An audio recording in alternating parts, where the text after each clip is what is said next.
হযরতে ওমর এটা বলছে আমি শিক্ষার জন্য। এদিকে তাকান, তার ছেলেটাকে মাদ্রাসায় দিয়ে আসলেন। খলিফাতুল মুসলিমিন, তিনি দেশের প্রেসিডেন্ট। ওই জামানায় যিনি প্রধান বিচারপতি ছিলেন তার সন্তানও একই মাদ্রাসায় দিয়েছেন। হযরতে আলীর সন্তান হোসাইন। এরকম টেবিলের ওপরে ক্লাস, খালি বই কলম ফেলে দেয় আর বলে তুলে দাও। একবার, দুইবার, তিনবার তুলে দিলেন। তিনবার তুলে দেওয়ার পর উনি রেগে গেছেন, কারণ প্রেসিডেন্টের ছেলেটা আলাদা গরম থাকে। ডাক দিয়ে বলে, হোসাইন বারবার কলম ফেলে দাও, আমারে তুলতে বলো, আমি কি তোমার চাকর নাকি? ইমাম হোসাইন বলেই ফেলেছেন যে আপনি আমার চাকর না, আপনি চাকরের বাচ্চা, চাকর। গেছে রেগে যে কি বললেন, আমার বাবাকেও গালি দিলেন। আপনার বাবাকে জিজ্ঞাসা করেন গিয়ে। বাড়িতে গিয়ে বলছে, আব্বা আমি আর মাদ্রাসায় যাব না, আমারে ছোট করেনি, বন্ধুদের সামনে তোমারেও গালি দিয়ে ছোট করেছে। আমরা নাকি খাদেমের বাচ্চা, চাকরের বাচ্চা। হযরতে ওমর কিন্তু বিচক্ষণ মানুষ, কথা শোনার পরেই বুঝে ফেলেছেন। ডাক দিয়ে বলে, বিচার করব কিন্তু জমার দিন। খুতবা দিচ্ছিলেন তিনি যেহেতু খতিব, হঠাৎ আলোচনা বন্ধ করে দিলেন। ডাক দিয়ে বলেন, হোসাইন আসো এখানে? বলে হ্যাঁ। এদিকে আসো। তুমি আমার ছেলেকে ভরা মজলিসে ক্লাসে গালি দিয়েছো চাকরের বাচ্চা, চাকর বলে, গোলামের বাচ্চা, গোলাম বলে। বলে হ্যাঁ দিয়েছি। কেন দিলে? ইমাম হোসাইন ডাক দিয়ে বলে, খলিফা বুকে হাত দিয়ে বলেন তো, আপনি কি আমার নানার খাদেম ছিলেন না? হযরত ওমরের কথা বন্ধ হয়ে গেছে। উনি বলে, আমি তো এভাবে কোনোদিন চিন্তা করি নাই। তুমি যে কথাটা বললে এটা কি লিখে দিতে পারবা? কাগজ নিয়ে আসেন।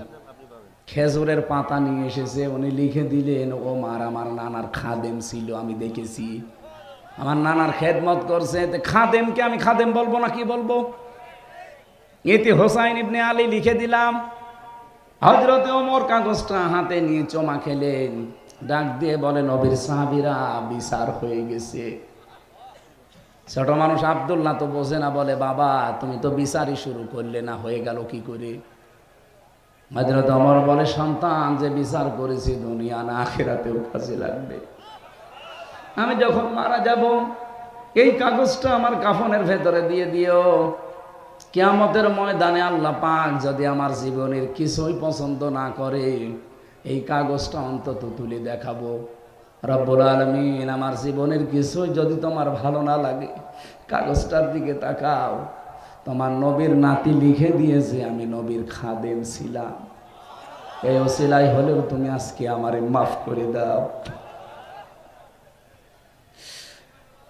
আকাশের তারকা দেখতে পান, জীবনে কেউ যদি গণনা করেন একদিন হয়তো শেষ করে ফেলতে পারবেন, কিন্তু হযরত ওমর মুসলমান হয়ে যত নেকির কাজ করেছিলেন কোনোদিন শেষ হবে না। এত নেকি আঞ্জাম দিয়েছিলেন তিনি, যে রাস্তা দিয়ে যেতেন শয়তান পর্যন্ত 40 দিন যেতে ভয় পেত। এত মর্যাদা যেই মানুষটার।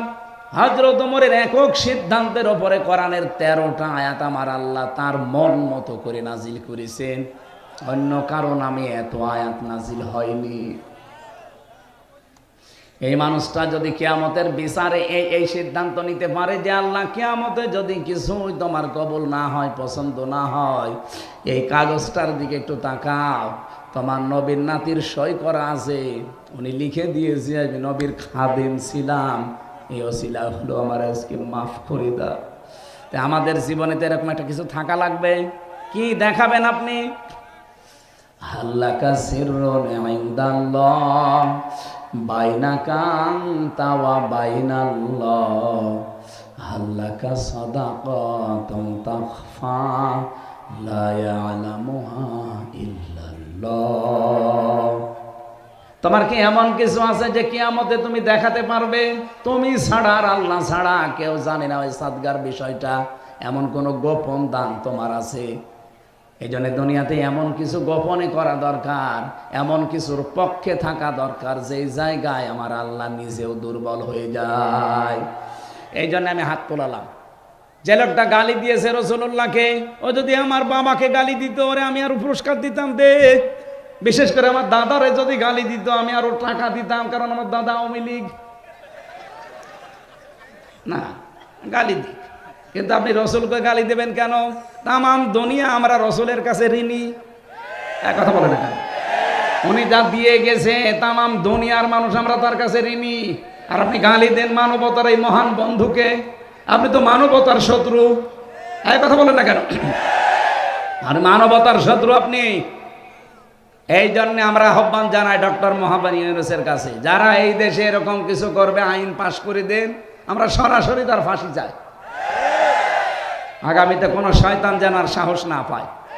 আর আমরা হাত তুললাম এ কারণে, কিয়ামতের দিন এই ভিডিওটা যেন আমাদেরকে আল্লাহ দেখায় যে যা রসুলের পক্ষে যে যা করেছে তাকে আল্লাহ কিছু দিয়েছে।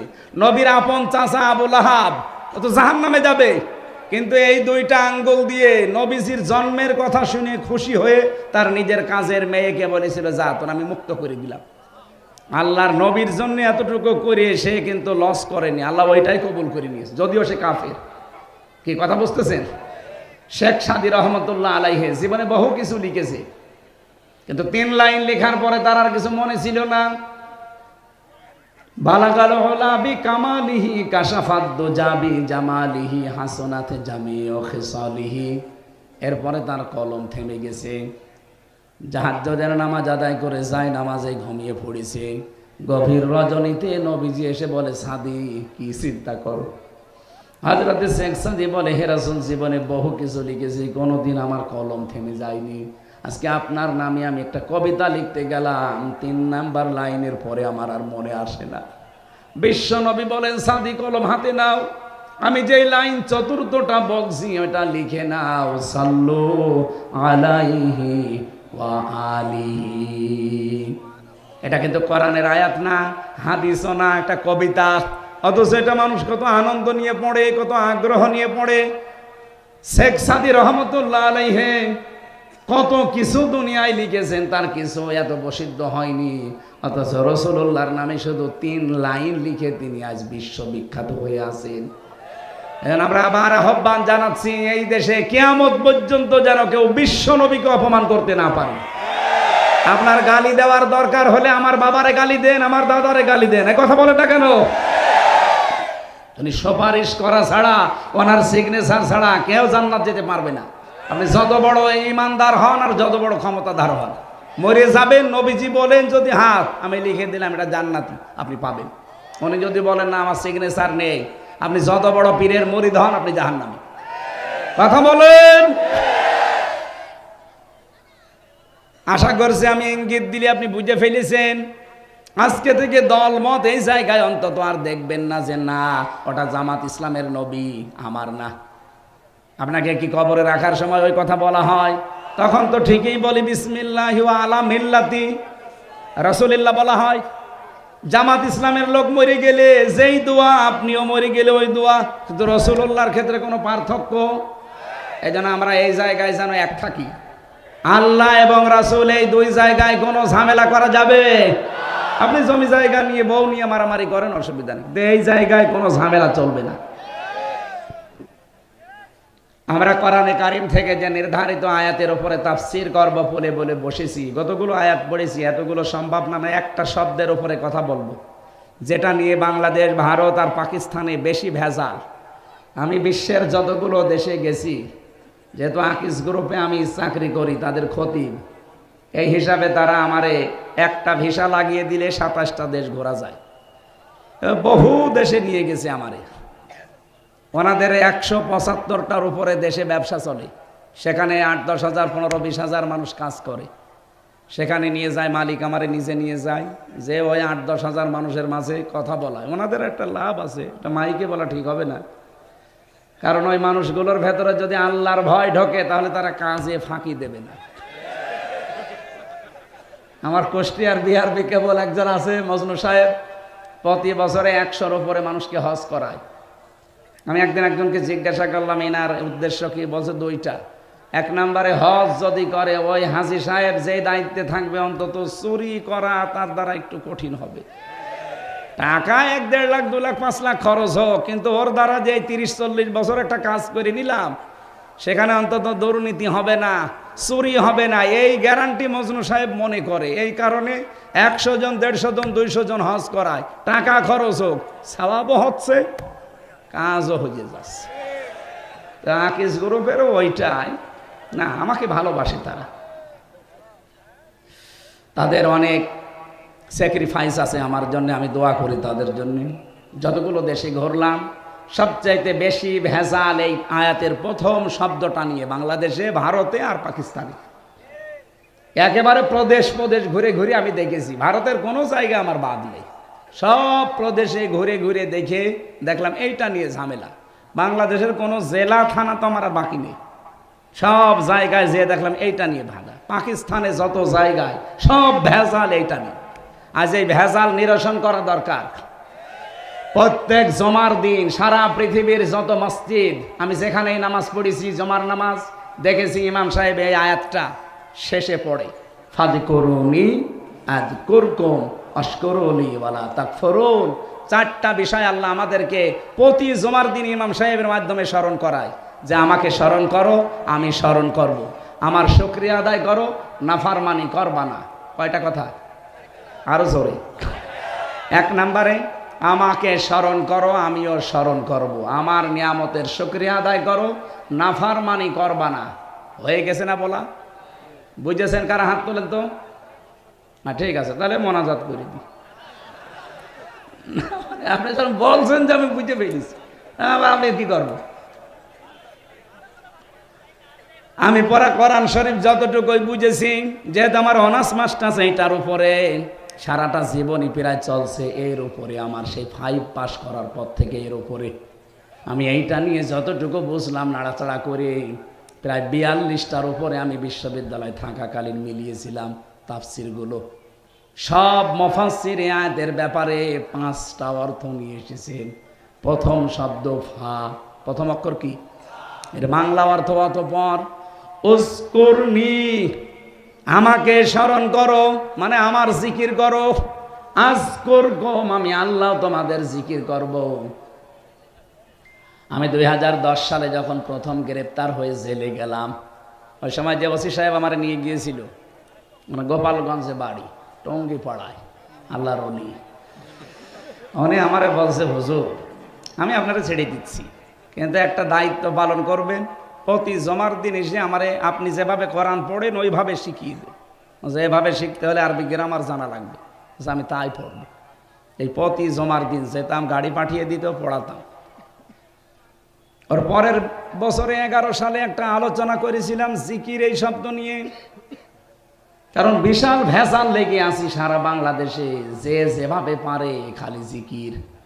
বিভিন্ন দরবারে যাবেন, কি দেবে বলেন বলেন, অথচ এটা যে একটা ইবাদত, এটা যে একটা ইবাদত কিভাবে করা লাগবে, কয়টা শব্দ দিয়ে করা লাগবে, অবশ্যই আল্লাহ কোরআনে এবং নবীজির মাধ্যমে দিয়েছেন, কারণ ইবাদত হলে তো দেবে। কি কথা বলেন না কেন? উনি 11 সালে জিকিরের উপরে আমি 1 ঘন্টা 55 মিনিট আলোচনা করেছিলাম, পুরাটা শুনেছি।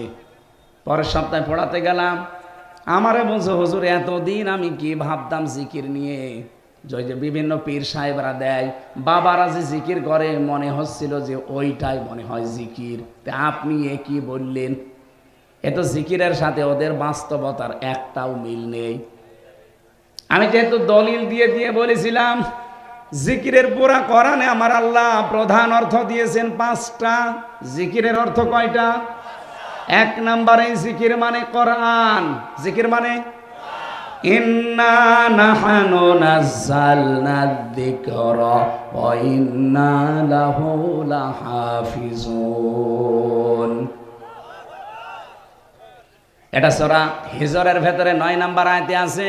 আল্লাহ বলেন, এই জিকির আমি আল্লাহ নাজিল করেছি, আর এই জিকিরকে সংরক্ষণের দায়িত্ব আমি আল্লাহ নিয়েছি। তাহলে জিকিরের প্রথম অর্থ কোরআন। আপনি যদি জিকির করতে চান কি পড়া লাগবে? আরো জোরে বলেন। এটা কি বুঝেছেন? জিকির মানে কি? এর চাইতে আর অন্য কোনো জিকির করার দরকার আছে? জিকিরের 2 নম্বর অর্থ, জিকির মানে উপদেশ। কোরআনে কারীম জানিয়েছে, ফাযাক্কির বিল কুরআনি মাই ইয়াখাফু ওয়াঈদ। এটা সূরা কফের ভেতরে আছে। এটা 26 নম্বর পারা, 19 নম্বর পৃষ্ঠা, 13 নম্বর লাইনের 50 নম্বর আয়াত, কোরআনে কারিমের 45 নম্বর সূরা। এটা রব্বুল আলামিন বলেন, ফাযাক্কির, হে নবী আপনি উপদেশ দেন, বিল কোরআনি, যাকে উপদেশ দেবেন আপনার পুরা উপদেশ হবে কোরআন কেন্দ্রিক। কি হবে জানেন আপনি? মাইয়া খাফু Amit, so admonish and or by the holy Quran him who phrase my threat দিয়েছেন, যাদের অন্তরের ভেতর আল্লাহর ধমকের ভয় আছে, কোরআন দিয়ে উপদেশ দিলে দেখবেন কিছু না কিছু তাদের কাজ হচ্ছে। আপনি বাবার জীবনী সারা জীবন বসে বসে শোনাবেন, কিচ্ছু হবে না। যখন শুনবে ভালো করে শুনবে, যেই বাড়ি চলে যাবে ভুলে যাবে। কিন্তু কোরআনে কারিম দিয়ে কেউ যদি আলোচনা করে, উপদেশ দেয়, এই যে সোনায় সোহাগা ছিটিয়ে দিলে যেরকম হয়, আল্লাহ বলেন এরকম হবে। স্বর্ণকে সারা জীবন চালাবেন, জীবনও গলাতে পারবেন না। কি কথা বলছেন কেন? ওর পরে সোহাগা ছিটিয়ে দিলে পানির মতো গলে যাবে। মানুষের অন্তর আমার আল্লাহর কুদরতি হাতে। আপনার ওই বাবা কি করেছে, দাদা কি করেছে, সারা জীবন বলবেন, শুনবে, বাড়ি যাওয়ার আগে ভুলে যাবে। কিন্তু কোরআনে কারিম দিয়ে যদি অন্তরে আঘাত করতে পারেন, যত কঠিন অন্তরের মানুষ অনরম হয়ে যাবে। এই জন্য আজকে থেকে আমাদের পুরা আলোচনা হবে কোরআন কেন্দ্রিক। কারো উপদেশ শুনতে চাইলে কিসের উপদেশ শুনবেন? আরো জোরে বলেন। কোরআনের উপদেশ শুনতে হলেও আপনার যোগ্যতা থাকা লাগবে। কারণ বাংলাদেশে বহু জায়গায় আয়াত পড়ছে কোরআনের, কিন্তু চলে যাচ্ছে ব্যাখ্যা করতে গিয়ে নিজের মন মতো। এই যে আমার তাহেরি ভাই যেটা করে, বলেন তো, তাফসির মাহফিলে, ওয়াজ মাহফিলে আজিমুস শান বিশাল কিছু লিখে উনি আয়াতও পড়ে। কয়েকদিন আগে আমি ব্রাহ্মণবাড়িয়া ছিলাম পাশে, ওনার থেকে মনে হয় খুব বেশি হলো 8 কিলোমিটার দূরে। উনি আলোচনা করছে কুল হু আল্লাহু আহাদ, হে নবী আপনি বলেন আল্লাহ এক। ঠিক আছে না? ঠিক আছে না? মানে এ পর্যন্ত ঠিক আছে না? হে নবী আপনি বলেন আল্লাহ, বলেন, আরো জোরে বলেন। এ পর্যন্ত শুনলাম। এরপরেই দেখি এবার চলে গেছে উল্টো লাইনে, বলে এই নবী কোন নবী? এটা ফাতেমার বাবা। ফাতেমা কোন ফাতেমা? হোসাইনের মা। হোসাইন কোন হোসাইন? এতক্ষণ যিনি কথা বলছিলেন না, ইমাম হোসাইন। আপনারা চেনেন ইমাম হোসাইনকে, ওনাকে কারবালায় শহীদ করা হয়েছিল। আপনাদেরকে আমি এখন হোসাইনের জীবনী শোনাবো, মাত্র 2 ঘন্টা। আয়াত পড়েছে কি আর তাফসির হচ্ছে কি। এই জন্য আপনাকে কোরআন শুনতে হলেও আপনার কিছু যোগ্যতা থাকা লাগবে। না তো মনে করবেন সবাই তো কোরআনের কথাই বলছে, অথচ আয়াত পড়লো কি আর যাচ্ছে কোথায়। এক কথা বলেন না কেন? এরকম ওয়াজ বাংলাদেশে নেই। এই জন্য আলোচনা হবে পুরাটা কি কেন্দ্রিক। যে আয়াত দেব, আয়াতের যত তথ্য উপাত্ত যত কিছু আছে, টাই নক্ষত্র বের করে আপনাকে বোঝানো লাগবে। ঝিনাইদহ আলেমদের শহর, যারা বাংলাদেশের বিভিন্ন জায়গা থেকে জেলায় আসবে, বলবেন কোরআন শরীফ হাতে নেন, এক একটা শব্দের 8টা 10টা 15 20টা অর্থ বের করেন, বলে বলে আমাদেরকে শোনান। ওই বাবার কিচ্ছা কাহিনী শোনার জন্য আমরা রাত জেগে বসে নেই। হ্যাঁ বলতে পারবেন না? তাহলে কোনো ভণ্ড এ জেলা আসতে পারবে না। জিকিরের প্রথম অর্থ কোরআন, দ্বিতীয় অর্থ উপদেশ, 3 নম্বরে জিকিরের অর্থ হচ্ছে সালাত বা নামাজ। জমার দিন আল্লাহ একটা ডাকও দিয়েছেন, ইযা নুদিয়া লিস-সালাতি মিন ইয়াউমিল জুমআতি ফাসআউ ইলা যিকিরিল্লাহ। রব্বুল আলামিন এটা সূরা জুমার ভেতরে দিয়েছেন, যখন নামাজের আযান দেওয়া হয় সব কাজ কাম বাদ দিয়ে আল্লাহর জিকিরে দৌড়াও। এখানে জিকির মানে নামাজ। জিকির মানে, আরো জোরে বলেন। জিকিরের 4 নম্বর অর্থ, জিকির মানে আল্লাহর আইন।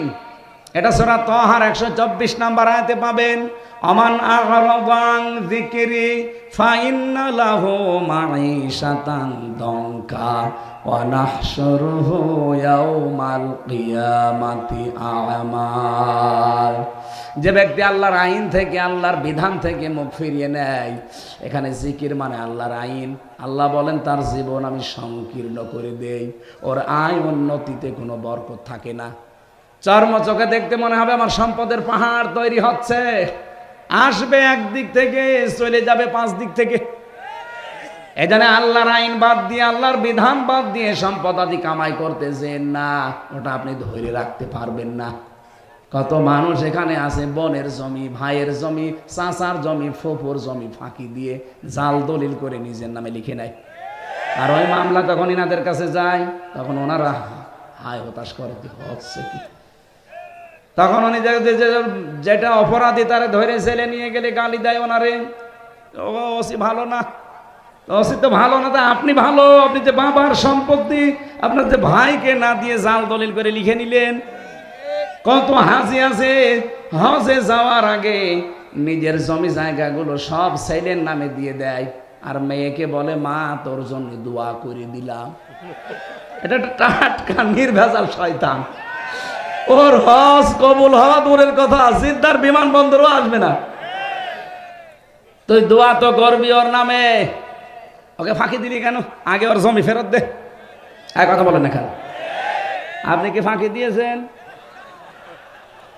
না, অনেক হাসি এরকম করে তো। আমার সাথে 16 সালে যারা ছিল অধিকাংশ গুলোই ছেলের নামে সব লিখে দেয়, আর বলছে মার জন্য আমি আসার সময় মেয়ের জন্য দোয়া করার কথা বলেছি, এই জন্য দোয়া করছি। আপনার জীবনেও দোয়া কবুল হবে না, আগে ওর শরিক ফেরত দেন। কারণ যারা শরিক ফাঁকি দেন, নিজের বোনকে, নিজের ভাইকে, চাচাকে, ফুফুকে, আল্লাহর কসম 2টা ক্ষতি হবেই হবে আপনার। 1 নম্বরে যখন শরিক ফাঁকি দিয়েছেন, ওই দিন থেকে যতদিন ইবাদত করবেন কোনো ইবাদত আপনার মাথার উপরে উঠবে না। 2 নম্বরে এই যে শরিক ফাঁকি দিয়ে যেগুলো তৈরি করে গেলেন, এই সম্পদ অবৈধ, এই সম্পদ আপনাকে আল্লাহ ভোগ করতে দেবে না। এগুলো ভোগ করার আগে আপনি পটল তুলবেন, মরে যাবেন। ওই সম্পদগুলো তখন আপনার স্ত্রী, আপনার ছেলে মেয়ে আরো অবৈধ কাজে ব্যয় করবে, সব ফিলাক্সি লোড হয়ে আপনার কবরে যাবে। এইরকম পাগলামি কেউ করবেন? এখানে যারা শরীর ফাঁকি দিয়েছেন হাত তোলেন তো। এই এলাকায় এত শান্ত, ওসি থাকা দরকার কি? বাড়ি চলে যাক, এই এলাকা তো একেবারে শান্ত হয়ে আছে আলহামদুলিল্লাহ। বর্তমানে জমি দিলেও ভিটা জমি দিতে চায় না, ভিটা জমির দাম বেশি না। এখানে আর একটা মাসলা, হ্যাঁ স্যার যখন বলেছে এই মাসলাটা, এই যে যারা বনকে, বিশেষ করে বনকে ভিটার জমি দিতে চান না, বলেন মাঠের তা দিয়ে শেষ না, আপনি জায়েজ হবে না। কোরআন বলছে আপনার 1 ছেলে যা পাবে 2 মেয়ে তাই পাবে। আপনি মাঠেরটা হোক, দোকানেরটা হোক, আর ভিটারটা হোক, যেখানে হোক সব। এমনকি সাহাবা একরাম গ্লাস পর্যন্ত, খাবার খাওয়ার গ্লাস পর্যন্ত ভাগ করে দিয়ে দিতেন। 2টা থাকলে, 3টা থাকলে 1টা দিতেন বোনকে, 2টা রাখতেন নিজে। তারা যদি গ্লাস দিতে পারে, আপনি জমি দিতে পারবেন না ভিটার মানে? যার কারণে নামাজ পড়েন, তার কারণে এই জমি জায়গাও ভাগ করা লাগবে আপনাকে। আল্লাহর বিধান বাদ দিয়ে আপনার জিকির হচ্ছে না। এদিকে তাকান। 5 নম্বরে জিকিরের অর্থ হচ্ছে স্মরণ করা। আজকের আয়াতে যে শব্দে আছে ফাজকুরুনি, আমাকে স্মরণ করো। বলেন তো জিকিরের যে 5টা অর্থ কোরআন দিয়ে বললাম, একটাও কি হু হু আছে? কোথায় পেয়েছেন ওগুলো? আলী বাবা, শাহ আলী বাবা, কেল্লা বাবা। সুতরাং আজকে থেকে এই ভণ্ডামি জিকির আর বাংলাদেশে, বিশেষ করে আমাদের খুলনা বিভাগে চলবে না। কথা বলেন না কেন? আমার বিভাগে যদি ঠিক করতে না পারি, আমি চট্টগ্রামে গেলে বলবে আপনার ঠিক করেন আগে।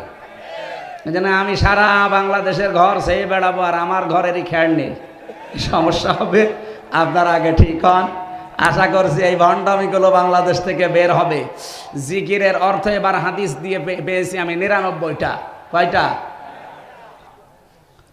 নবীজি বলেন আল হাজ্জু ইয়াহদিমু মা কানা ক্বাবলা, যে হজ করে ওটা যদি কবুল হয়, তার পেছনের যত অপরাধ আল্লাহ সব মাফ করে দেয়। যারা হজে যায় তারা 3টা কথা স্পেশাল ভাবে আল্লাহকে শোনায়। কয়টা বলেন? আমরা যারা হজে গিয়েছি, আমি নিজে হাজি, এটা পাশে হাজি, এ পাশে হাজি। ওসি সাহেব হয়তো এখনো হজ করেনি, আগে শেষ হোক চাকরি, তারপরে যাবে। মানুষ মারা যাওয়ার পরে আমরা দেখি তাকে ধোয়ানো হয়, কাফন পরানো হয়, জানাজা দিয়ে কবরে দিয়ে দেয়। আমরা যারা হজ করি সত্যি কথা বলছি, আমরা কিন্তু নিজেরা নিজেকে মেরে ফেলি। মেরে ফেলার পরে ওই সময় নিজেই কাফন পরি, ওটা কিন্তু কাফনের কাপড়। এরপরে নিজেকে মেরে ফেলি, আল্লাহকে বলি যে আমি তো মরেই গেছি, বাকি যে হায়াতটা আমার আছে এটা আমার বোনাস হায়াত। এই জন্যে এই আয়োজন করে যখন আপনি কাবা শরীফে প্রবেশ করেন তখন আপনাকে বলা লাগে লাব্বাইক, হে আল্লাহ আমি উপস্থিত হয়ে গেছি, তোমার যে হাজিরা খাতা আছে আমার নামটা লিখে নাও, আমি তোমার যে গোলাম এটা তুমি লিখে নাও যে আমি অন্য কারো গোলাম না। আল্লাহ বলেন দাঁড়া, তিনটা কথা স্পেশাল ভাবে তুই আমাকে বলবি এবং এটা মেনে চলবি। ইন্নাল হামদা, তুই বল যে যত প্রশংসা এখন থেকে আমি করব সব তোমার জন্যে। এই জন্যে ইন্নার আগে ইন্না শব্দটা দেওয়ার পরে হাম দিয়েছেন, হাম দিলেও হয়ে যেত, না দিয়ে আবার আলিফলাম লাগিয়েছেন। আলিফলাম 4 প্রকার হয়, এখানে যেটা আছে এটা আলিফলামে ইস্তেগরাকি। গর্পণ শব্দের শাব্দিক অর্থ হচ্ছে ডুবন্ত। তার মানে আমি আল্লাহকে বোঝাতে চাচ্ছি গ্যারান্টি দিয়ে, হে আল্লাহ আমি কিন্তু একেবারে খুব দৃঢ়ভাবে বলছি যত প্রশংসা এখন থেকে আমি করতে পারি সব তোমার জন্য করব। আমার কথার অর্থ বুঝতেছেন? এর চাইতে আর কিছু থাকে না। ইন্নাল হামদা এ কথা বলার পরে দুনিয়ায় আর কিচ্ছু থাকে না। 2 নম্বরে বলা হয় আর নেমাতা লাকা, শুধুমাত্র তোমার প্রশংসা না, তুমি আমাকে যে নিয়ামত দিয়েছ সব নিয়ামত আজকে থেকে তোমার জন্য ব্যয় হবে। আমি যে সুস্থ আছি এটা তোমার নিয়ামত। এটা কি? বিজ্ঞান এখন এই মাথার উপরে গবেষণা চালিয়েছে, এর ভেতরে 70,000 এই যে রগ তার যাই বলেন এগুলো দেওয়া আছে। সামনে ফ্রন্টাল লব পাবেন, এরপরে প্যারাইটাল লব, অক্সিপিটাল লব, মোটর কর্টেক্স, সেন্সরি কর্টেক্স, লব। আপনি এখানে কম্পিউটার ভিড়ান, শুধু মানুষের এই চামড়াটা আমি ফেলে দেব, দেখেন কত রগ কত তার বের হয়। এক একটার সাথে 70,000 করে সংযোগ দেওয়া আছে। আমি আয়াতের সাথে বিজ্ঞান ভিত্তিক তাফসীর মিলিয়ে দেখেছি, মুফাসসির জানিয়েছেন একটা রগ যদি কারো অকেজো হয়ে যায় মানুষটা পাগল হয়ে যাবে। আপনি যে মাস্তানি করে আপনাকে টাইট দেওয়ার জন্যে, নমরুদকে তো টাইট দিতে তাও মশা লেগেছে, আপনার তো কিছুই লাগবে না। কি শুধু যদি একটা রগ একটু অকেজো হয়ে যায় আপনি নিজের পায়খানা নিজে খাবেন।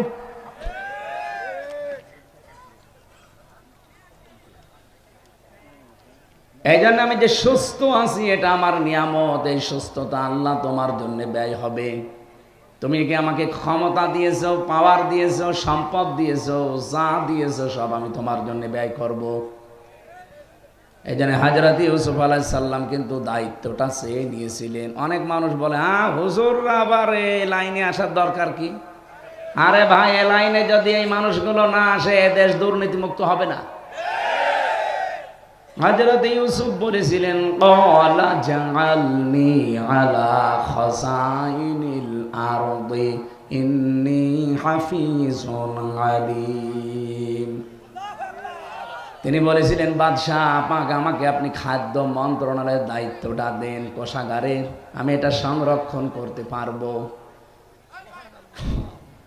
ধর্ম উপদেষ্টা ডক্টর আফামা খালিদ উনি কয়েকদিন আগে ঘোষণা দিয়েছেন বাংলাদেশ যদি সত্যিই ভেজাল মুক্ত খাবার উপহার দিতে চান তাহলে এদেশে ইসলামপন্থী যারা আলেম যারা তাদেরকে ব্যবসায় নামা লাগবে। এদের যদি সত্যি রাজনৈতিকভাবে আপনি দেউলিয়া করে না দিতে চান, যদি সমৃদ্ধ করতে চান, অবশ্যই আলেমদেরকে এ রাস্তায় আসা লাগবে। আর আমরা যারা আসি এই নিয়তে আসি, আমাদের আখের গোছানোর চিন্তা না।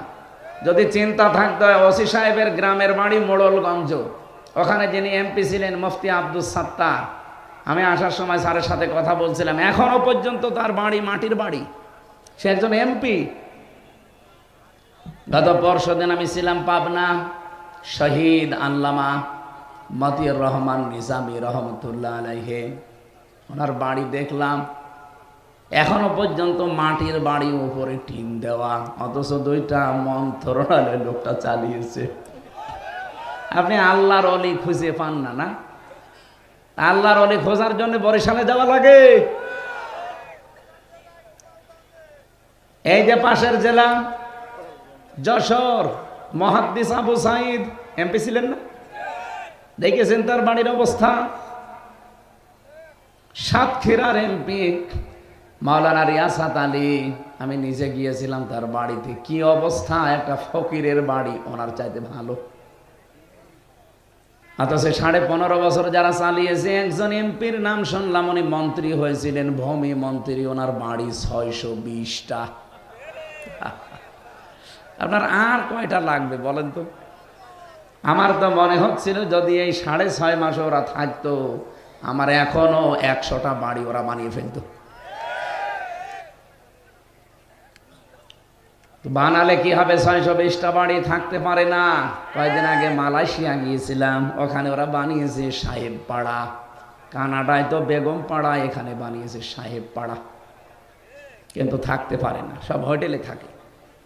যে হোটেলে উঠি দেখি 2 শয়তান নিচে বসে বসে চা খাচ্ছে। কি গো? হুজুর আমরা আগেই পালিয়েছি। কেন সাহেব পাড়ায় থাকবেন না? ওখানে থেকে মায়ের খাবো। দেশের জনগণ এখানেও আছে, পিটিয়ে ভক্তা বানাবে। তো কি করলেন? 600 বাড়িটা, একটা বাড়িতেও থাকতে পারেন না। ঢাকার বাড়িতেও থাকতে পারেন না, চট্টগ্রামের বাড়িতেও থাকতে পারলেন না, এমনকি গ্রামের বাড়ি বাঁশখালী, সেখানেও থাকতে পারলেন না। থাকবেন কোথায়? বাইরে যে বানানো বাড়িতেও থাকতে পারে না, থাকে হোটেলে। কয়েকদিন আগে আপনারা দেখেছেন, এই ফেব্রুয়ারি মাসের 5 তারিখে একটা আযাব নাজিল হয়েছিল, আযাবুল বুলডোজার। কি আযাব? 32 নাম্বার 33 নাম্বার বানিয়ে ফেলেছে। এই জন্য আমরা চাই বাবু ওখান থেকে যেন উস্কানি না দেন। উস্কানি দেবেন, এ তো 32 33 হয়েছে, বাকি যেটা আছে গ্রামে ওইটাও 34 হয়ে যাবে। আমি চাচ্ছি না ভাঙতে, যেভাবে আছে থাক, কিন্তু আপনারা তো আযাব নাজিল করে নিচ্ছেন। আমি 2013 সাল মিলিয়েছিলাম,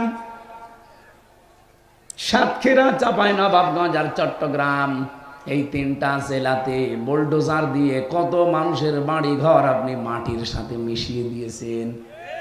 আল্লাহ এমনি 32 নাম্বার এভাবে বুলডোজার দিয়ে ভেঙে দিয়েছে? এমনি নাই।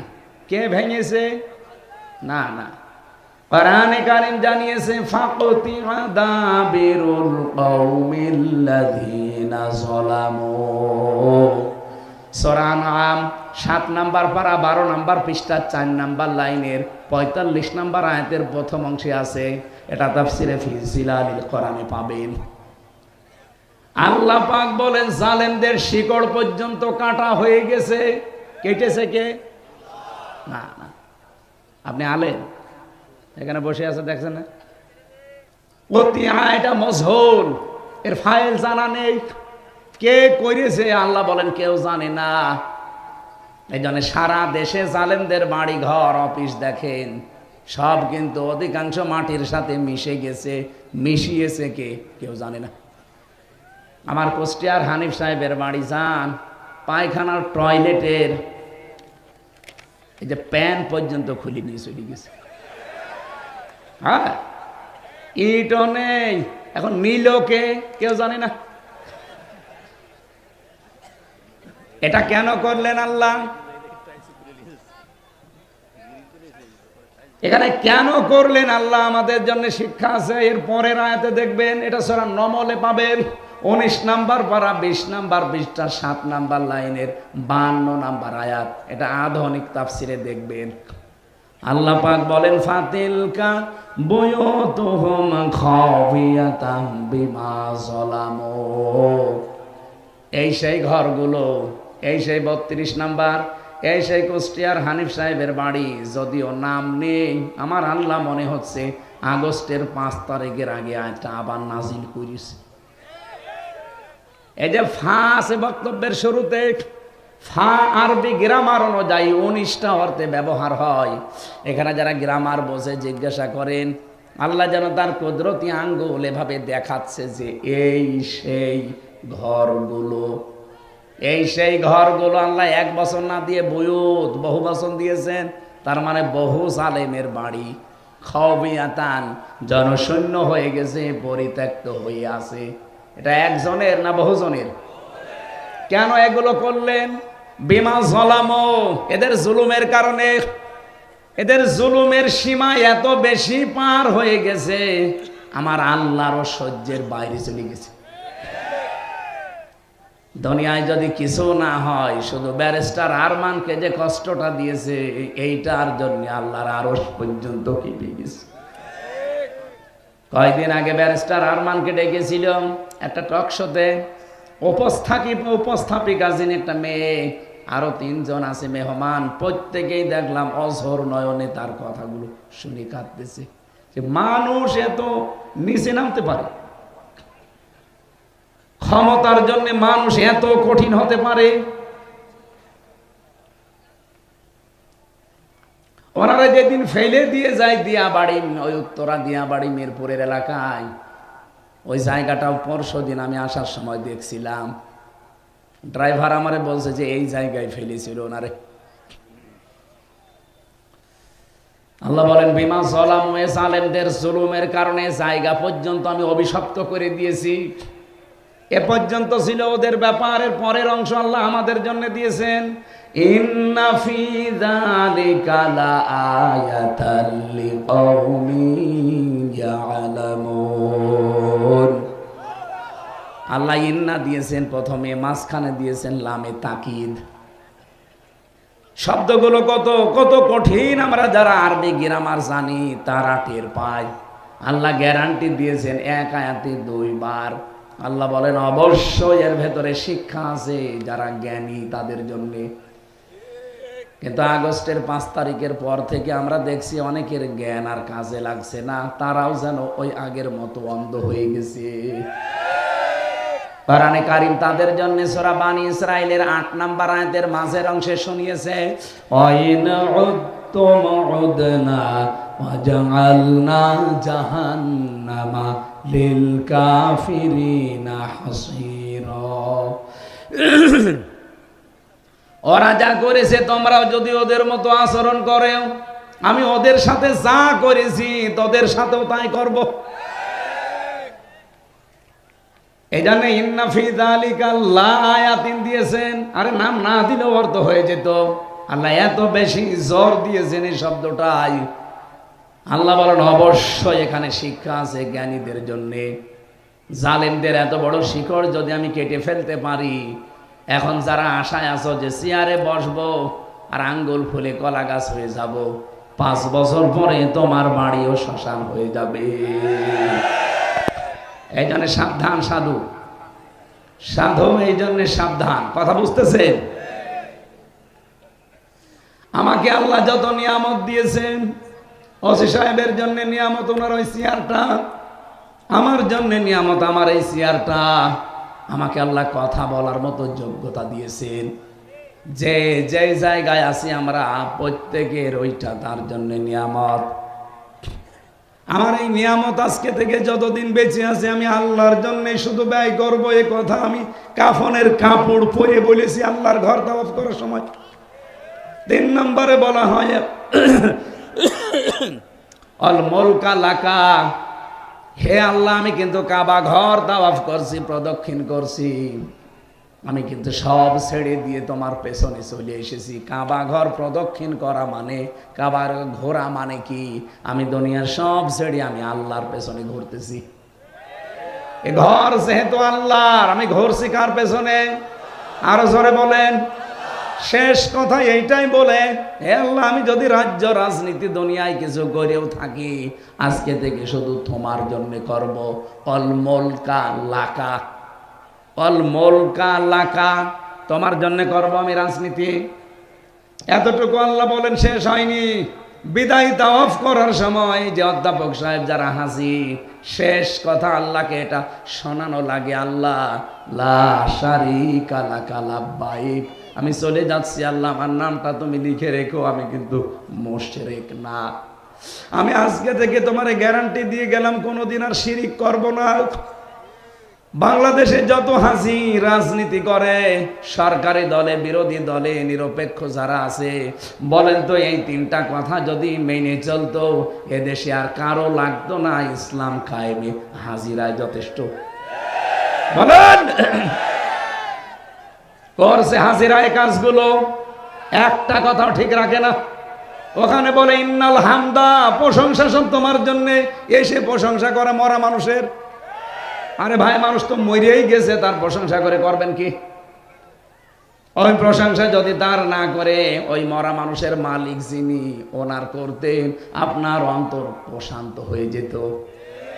কোরআনে কারীম জানিয়েছে আল্লাযীনা আমানু, যে মানুষগুলো ঈমান আনে, তাতমাইন্নু কুলুবুহুম বিযিকিরিল্লাহ, আলা বিযিকিরিল্লাহি তাতমাইন্নুল কুলুব।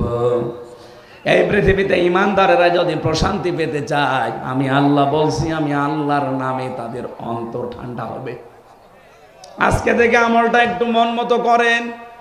পৃথিবীতে যদি সত্যি আপনি প্রশান্তি পেতে চান, আল্লাহর নামের বাইরে আর কারো নাম নেই। আপনি বাবার নামে জীবনও শান্তি পাবেন না, মায়ের নামে শান্তি পাবেন না, নেতার নামে শান্তি পাবেন না। কি করেন আপনি? আপনাকে আমি কিছু বলেছি? আমার কণ্ঠ এখন এরকম হয়ে গেছে, কিছুই লাগবে না, এর উপর এখন ট্রাক গেলেও কিছু হবে না। আপনি ভালো করে শোনেন, নিস্তব্ধ হয়ে যাবেন। ছাড়বে কয়টা? 3টা চলছে, ছাড়বে কি করে? গলায় তো পারছে না। আর এমন কোন টর্চার নেই এই 3 বছরে ওরা করে না। আমার মাথার একেবারে চুল থেকে পায়ের তালু পর্যন্ত 1 ইঞ্চি জায়গা ফাঁকে না। এই জালেমরা যা করিস, আমি জামা খুলতে পারি না। আমার কণ্ঠ যে এই যে নষ্ট হয়ে যাচ্ছে, শরীর নষ্ট হয়ে যাচ্ছে, কি ছিলাম আর কি হয়ে গেছে, স্বাভাবিক হতে এখনো সময় লাগবে। কিন্তু চাপগুলো তো যাচ্ছে না। আর 2-3 দিন গেলে বাঁচি। 1 মাস রোজা, এর ভেতরে তো আর এরকম নেই।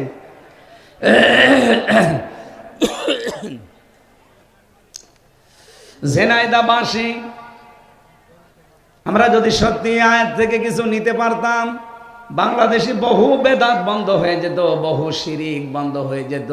কত মানুষ আল্লাহর নামের পরিবর্তে ডাকে শালি বাবা, কেল্লা বাবা, ফতে বাবা, ন্যাংটা বাবা, খাজা বাবা, ডাকে না?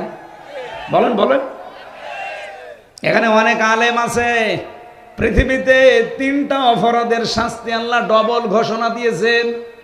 পৃথিবীর অন্য কোনো অপরাধের শাস্তি ডবল হবে না, কিন্তু এই 3টা অপরাধ যারা জড়িত থাকবে তাদের শাস্তি হবে ডবল। 1 নম্বরে, ওয়াল্লাযীনা লা ইয়াদউনা মা'আল্লাহি ইলাহান আখার, যারা আল্লাহ বাদে অন্য কাউকে ডাকে, আল্লাহকে ডাকে না তা না, ডাকে পাশাপাশি যারা অন্য কাউকে আল্লাহর সাথে জুড়ে দেয়, তাদের শাস্তি হবে কয়টা? 2টা। বলেন বলেন। আল্লাহ আমাদেরকে হেফাজত করুন আজকে থেকে আল্লাহ বাদে দুনিয়ায় আর কারো নামে জিকির, কারো নামে ডাকাডাকি। বলেন বলেন। আমাদের খুলনা বিভাগ তো অন্তত এখনো আছে ভালো, এগুলো বেশি চলে চট্টগ্রাম আর সিলেটে। কি জিকির আল্লাহর নামে করে, উল্টা পাল্টা সব বানানো। আর আল্লাহর ওলি যত সব ওই এলাকায়, ঘরে ঘরে ওরা ওলি। মহিলারাও নাকি পীর, পীর মা।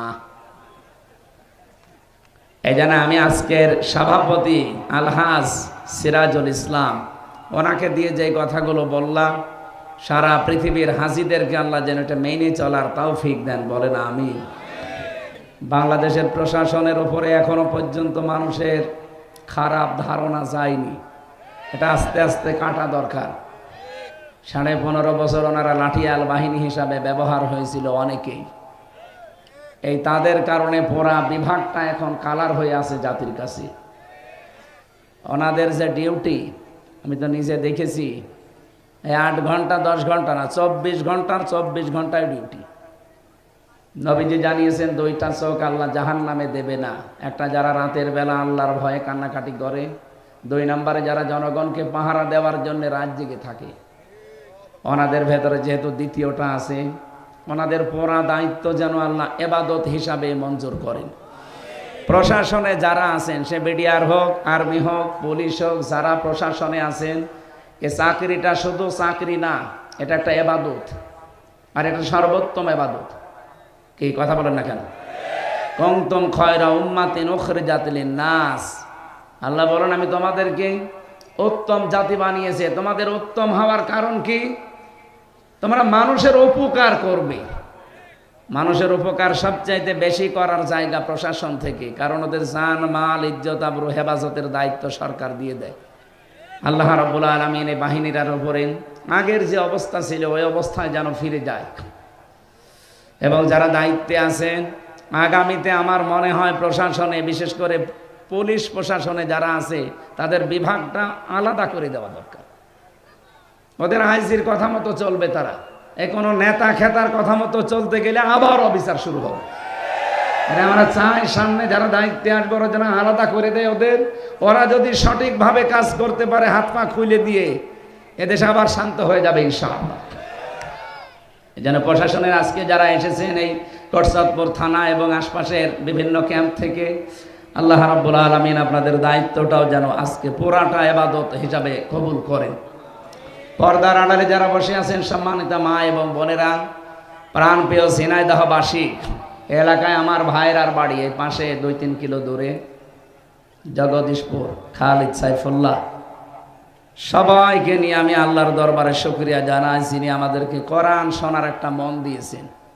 3টা জায়গায় যদি সময় ব্যয় হয়, সম্পদ ব্যয় হয়, কিয়ামতে আল্লাহ যখন জবাব নেবেন তখন এই 3টা জিনিস বাইরে রাখবেন।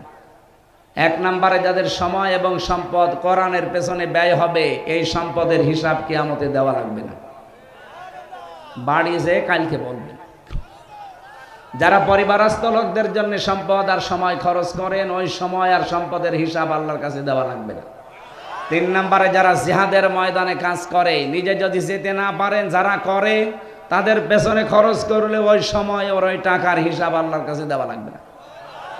আর বাংলাদেশে এখন সামনে সবচাইতে বড় জিহাদ কোরআনের কারিমের এই 6666টা আয়াত এই দেশের 56,000 বর্গ মাইলের উপরে প্রতিষ্ঠিত করা।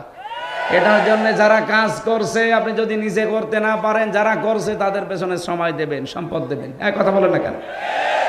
ওটা সবচাইতে বড় জিহাদ হবে এখন সামনে। কারণ 300 জন এমপির ভেতরে মাত্র 151 জন যদি আমরা পাঠাতে পারি, যারা কোরআন বুকে নিয়ে যেতে পারবে, নামাজের ওয়াজ দেশে আর করা লাগবে না, রোজার ওয়াজ করা লাগবে না, যাকাতের ওয়াজ করা লাগবে না, কারণ এগুলো সব প্রতিষ্ঠা করা লাগে রাষ্ট্রীয় কায়দায়। আপনি পুরা কোরআন শরীফের ভেতরে নামাজ পড়ার কথা মাত্র 1 জায়গায় পাবেন। কয় জায়গায়? ফাসাল্লি লি রাব্বিকা, হে নবী আপনি নামাজ পড়েন আপনার রবের জন্য। কার জন্য? এই 1 জায়গায় আছে পুরা কোরআনে। কিন্তু নামাজ দাঁড় করান, নামাজ কায়েম করান, নামাজ প্রতিষ্ঠা করান, এই কথা আছে কোরআনে 82 জায়গায়।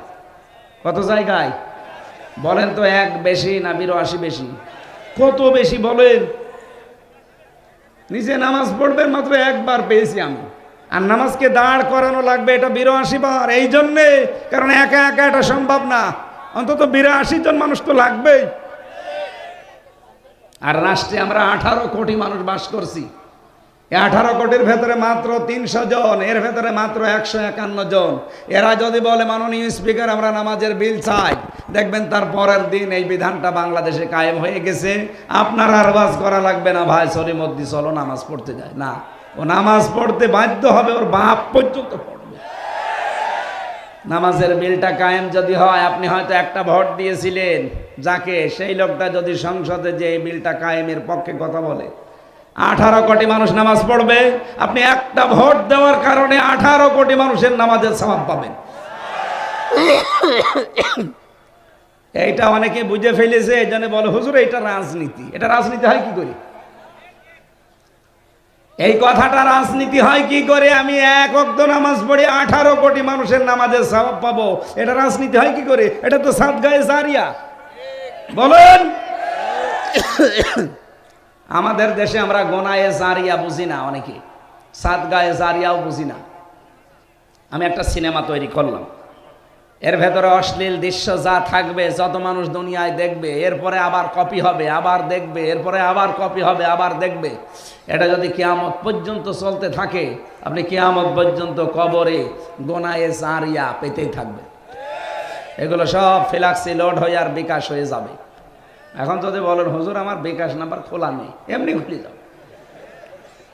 ও পাসপোর্ট সাইজের ছবিও লাগবে না, ও ভোটার আইডি কার্ডও লাগবে না, এমনি বিকাশ খুলে যাবে, আর খালি বসে বসে পাবে। ওই সিনেমায় যত কিছু হয়েছে, যত মানুষের চরিত্র ধ্বংস হয়েছে, মানুষের পরিবার নষ্ট হয়েছে, আপনি কবরে বসে বসে কিয়ামত পর্যন্ত এই গনায়ে জারিয়া পেতেই থাকবেন। এটা কি আমি বানালাম? বলেন বলেন।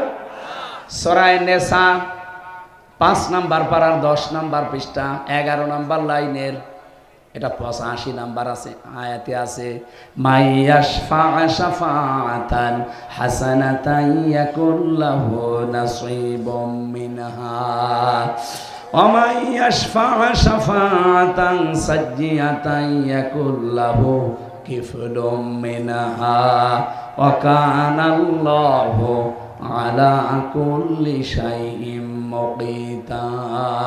বলেন আল্লাহু আকবার। আরো অ্যাক্টিভ ভাবে শুনবেন, আর শিক্ষাগুলো এখান থেকে জীবনে বাস্তবায়নের সিদ্ধান্ত নেবেন। আল্লাহ পাক বলেন, কোনো মানুষ যদি একটা ভালো কাজ করে, ওই ভালো কাজে কেউ যদি সহযোগিতা করে, ও লোকটা ভালো কাজ করে যা পাবে, আপনি শুধু নাড়াচাড়া দিয়ে সেই সওয়াব পাবেন। সিস্টেম অপর পৃষ্ঠায় দেখুন, কোনো মানুষ যদি অন্যায় কোনো কাজ করে, এই অন্যায় কাজ করে লোকটা যে অপরাধী, আপনি শুধু সাহায্য করে একই অপরাধী। বলেন, এইটা রাজনীতি মনে করে আপনি চলে যান কোন কারণে? আমরা তো চাই এদেশে কোরআনে কারিমের বিধানটা কায়েম করতে, এটা আপনার কাছে রাজনীতি মনে হয়ে যায়, আর আপনি যেটা করছেন ওটা তো পুরাই দুর্নীতি। এটা পুরা দুর্নীতি না? আগামী থেকে এই দুর্নীতি দেশে আর হবে না। আন্তর্জাতিক যে বিভিন্ন বিষয়গুলো এখন ষড়যন্ত্র চলছে, আশা করছি আল্লাহর দিকে তাকে এগুলো মিটে যাবে। কি? হ্যাঁ, ওরা চায় না দুনিয়ায় কেউ যে দেশে ইসলাম কায়েম হোক, কিন্তু আল্লাহ যদি চায় সবগুলো কিন্তু পানির মতো হয়ে যাবে ইনশাআল্লাহ। আগস্টের 5 তারিখের পর থেকে আজকে ফেব্রুয়ারির 25 তারিখ পর্যন্ত 27টা ষড়যন্ত্র করেছে আমাদের এই প্রতিবেশীরা। একটাও হালে পানি নেয়নি, সব নস্যাৎ হয়ে গেছে। গত 3 দিন আগে যেটা করেছে, এটা রাখাল রাহাকে দিয়ে আমার নবীকে গালি দিয়েছে। ওরা মনে করেছিল এই দেশের মানুষ উত্তেজিত হয়ে ওকে মেরে ফেলবে, আর এইটা আমরা বিশ্বের মিডিয়ায় দেখাবো যে বাংলাদেশে জঙ্গি ভরে গেছে, এদেশের মানুষ পাগল ভালো হয়ে গেছে। আমরা প্রতিবাদ যতটুকু জানানোর জানিয়েছি ইমানের দাবির কারণে। আর আমরা এটাও চাই, যারা দায়িত্বে আছেন, আপনি 2 জন নবীর নাম নিয়ে আসেন, ডক্টর মোহাম্মদ ইউনুস, একটা মোহাম্মদ আর একটা কি, কয় নবীর নাম? 2 নবীর নাম নিয়ে বসে আছেন। আমাদের নবীকে যদি সত্যি কেউ গালি দেয়, অসম্মান করে, শুধু আমার নবী না, যে নবীকে যদি কেউ ছোট করে, আমরা চাই তার মরণ, মৃত্যুদণ্ড তাহলে দেওয়া লাগবে। কথা বলেন না কেন? এটার পক্ষে আমরা আছি না? লিল্লাহে তাকবীর। দেখেন তো হাত তোলেনি কে? ঠিক আছে, আলহামদুলিল্লাহ। আরে ভাই, এটা তো ভিডিও হচ্ছে, এখানে ফেরেশতারাও করছে। কিয়ামতে যদি কিছু আপনার ভালো না লাগে আল্লাহ, অন্তত আল্লাহ যেন এটা দেখায় যে আমি নবীর সম্মানের পক্ষে ছিলাম। আল্লাহুম্মা আমিন। লা ইলাহা ইল্লা আনতা সুবহানাকা ইন্নী কুনতু মিনাজ জালিমিন। আল্লাহ তাআলা ঝিনাইদহ জেলার কোটচাঁদপুর থানার তালসার হাই স্কুল ময়দানের দিকে তাকাও। চাতক পাখির মতো তোমার কোরআনের কথাগুলো এরা শুনছিল। এই মোনাজাতটা বসে করেন, বসেন, কথা বন্ধ করেন, মোনাজাতে শরীক হন। দুনিয়ার কোনো মানুষের কথা শোনার জন্য এত আগ্রহ নিয়ে আমরা বসে থাকি না। তোমার কোরআন বোঝার জন্য যাদের এত আগ্রহ, এদেরকে তুমি ওমরের মতো বানিয়ে দাও। আজকের এই বিশাল আয়োজনে যদি খুশি হয়ে সওয়াব দিয়ে থাকো, আল্লাহ নবীজির রওজায় পৌঁছিয়ে দাও।